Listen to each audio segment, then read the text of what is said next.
So we just spent some time talking about how to erase. We've talked about how to use a marquee tool and a magic wand tool to select pixels. And once we have pixels selected, we can erase them, we can delete them, and we can paint them, we can paint around them. So what if we don't want to delete our pixels, but what if we want to just hide them and work with the pixels we prefer and the pixels that we don't want? We can just put them away for a little bit and maybe eventually delete them or do something else with them. We use masks to utilize that methodology. So I'm going to go ahead and hide the body, and we're going to work with the horse's head. I'm going to leave it, or I can just put it right here in the middle, so we'll move it later. I'm going to hold Alt and middle mouse button, wheel, just a little bit closer so we can see this a little bit better. Turn off this white background. You can see we have a transparent gray and white squares that you see with a lot of images on the internet. What I want to do is go ahead and use the magic wand to grab big chunks of pixels and to mask it out. And the first things we want to do, there's a lot of ways we can do this. One way is that we can select our pixels because we know what we want to do is hide them, or we want to actually have pixels that we want to show. And like, say for instance, the ear. We want the ear, we want the eye. So I'm holding Shift to add to the selection set that I have. We start getting into areas where we start getting some definite color variations. And again, the range of color variation is 32 pixels is my guess. I have to research that. But I'm just slowly clicking on things. It's not getting all of it, but it's at least getting us a little bit faster than some of the other routes. So let's go ahead and just say this. Okay. I'm going to hit Control Z, and we'll just stop here for the moment.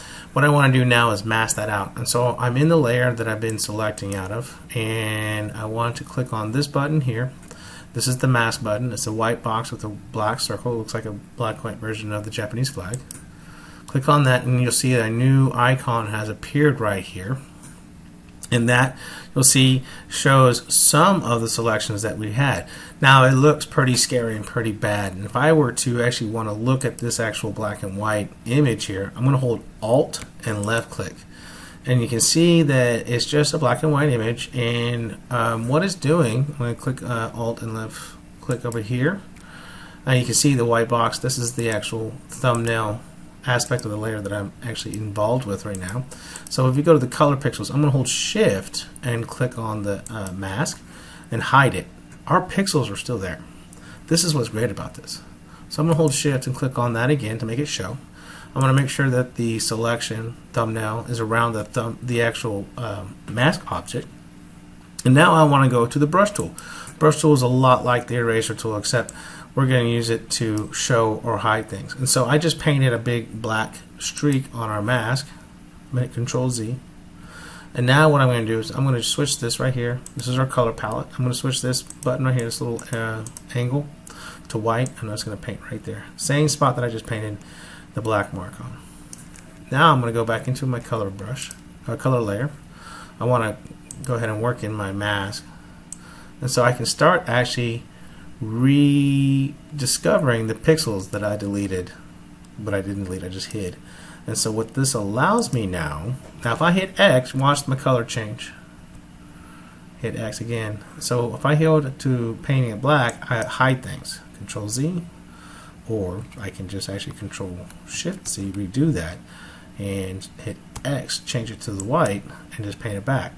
So if I reduce the size of my brush, I hit X to paint black, to hide some of these colors. Now I'm going to sit here and noodle this all day long, just like I did the last time. Now the neat thing is that it's better than deleting pixels, because I'm not deleting pixels. I can hit X and paint some layers back, hit X again, and walk it back. So that gives me a lot of give and take on making sure I get what I want.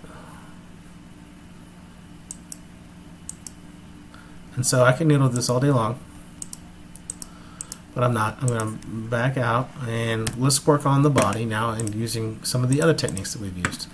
Alright, hold spacebar, you'll get a hand. That just allows you to pan your canvas around the camera view. Alright, and so we know we want to work around the head. Let's move it. I'm going to move this head here. You'll notice that when I move the head, it stays with the mask, and that's this little lock right here. That link. That'll keep these two guys together. We'll work on different areas where we can separate them. It'll be fun. Let's hide that. And so what we want to do now is select big swaths of pixels. And so there's a couple ways we've done it. So far, if we hit W, we'll go to the magic wand, and we can select that blue. I'm going to hit Shift and select that green. Pale. Alright, I'm going to back it up. Now I'm going to go ahead and add a mask, and it's going to mask everything but that. So if I hold Alt and left click in the mask, I'm in here. I want to invert this set of pixels. So I go to Image, I go to Adjust, and I go to Invert. Now I'll go into here, and you'll see that the horse is back. So here, I make sure the mask is active, hit B as in boy or B as in brush, and I can use the brackets to make it really big and work in big chunks. And this is actually so much less painful. Now, it's already been commented in the comments about having a stylus. If you're an artist, you need a stylus. If you are a 3D artist, you need a stylus.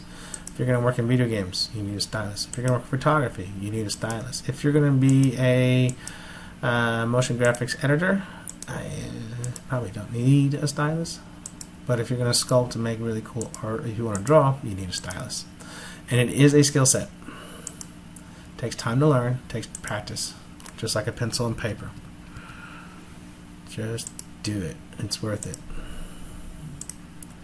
Right, so I'm just going to noodle until I get all these pieces up. Again, the beautiful thing is, once this mask is on, it's just going to be hiding the pixels. I can refine it and go back and forth. And I'm just using the brackets, moving in chunks.